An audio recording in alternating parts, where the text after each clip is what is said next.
How to set up two-factor authentication on Forex.com. Are guests facing issues to set up two-factor authentication on Forex.com? If that's so, then this video might help you out. Without further ado, let's dive into the video. To add an extra layer of security to your Forex.com account, first of all, open browser on your laptop or mobile devices. Now enter Forex.com website. After you enter the website, log in into your account and go to My Account. Just simply tap on it. Once you click on it, then find Security section, look for two-factor authentication 2FA. It might let you choose between SMS, email codes, or using authenticator app like Google Authenticator or Authy. If you choose the app options, install it from your phone's app store, tap Enable 2FA.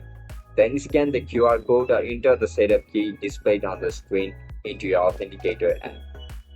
You'll see a 6-digit code that refreshes every 30 seconds. Copy it and paste it back into forex.com to confirm.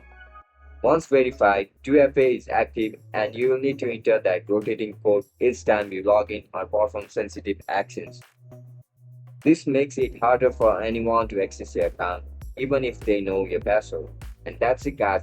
That's how we're going to enable a setup two-factor authentication on your forex.com account. Bye bye.